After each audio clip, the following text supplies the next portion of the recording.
আসসালামু আলাইকুম। ওয়ালাইকুম আসসালাম। শাহিদ ভাই, আমি রফিক সিডস থেকে আসছি। আপনার যে জমিটাতে আমি আছি বর্তমানে, এটা কি কি জাতের মরিচ? রফিক সিডের পাওয়ার মরিচ। রফিক সিডস পাওয়ার মরিচ না?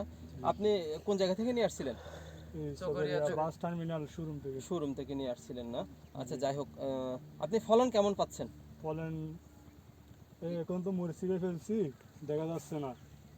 এই আপনাকে মরিচ ধরলে আর এগুলা কি বড় হলে আপনাকে আনবো আর কি। ইনি অত্যন্ত মরিচ ধরা। আচ্ছা আচ্ছা অত্যন্ত আচ্ছা, মানে আপনারা যে এই জাতটা সম্পর্কে তো আগে দেখেন নাই কখনো। এটা হচ্ছে নতুন জাতের নতুন মরিচ, পাওয়ার মরিচটা আর নতুন আসছে। অত্যন্ত ফলন ভালো ভাই। আপনারা যে করছেন, হ্যাঁ, ভাই শাহিদ ভাই যে করছে, আপনারা কি সন্তুষ্ট আছেন এটার সন্তুষ্ট, প্রতি? যে মানে আগামীতে কি এটা করা যাবে? আমি 15 প্যাকেট বছর আনছি, আমি অনেক ফলন ভালো পাইছি। অনেক ফলন ভালো হয়েছে না? হ্যাঁ। আচ্ছা শাহিদ ভাই, বাজারের কি অবস্থা? অন্যান্য জাতের তুলনায় এটার কি আগা অবস্থা? লাল লাল দেখা এটা যাচ্ছে, খুব ভালো, উন্নত মানের। আগা লাল লাল দেখা যাচ্ছে, ইনশাআল্লাহ কোনো ব্যবস্থা আর গড়ে দিবা নিয়ে ওটা আপনারা ভিটামিন বা ওই ওষুধ স্প্রে করলে ওটা ঠিক হয়ে যাবে। আর শুরু মত আনিল কিন্তু চকরিয়া তো এই এলাকায় কি আগামীতে ফাওয়ার মরিচটা কি চাষাবাদ করবে কৃষক? চাষাবাদ মানে আই এবছর 15 প্যাকেট করছি, আগামীতে যদি সে আরো 5 প্যাকেট বেশি করি পেলা উদ্যোগ নিই। ওকে, ধন্যবাদ ভাই।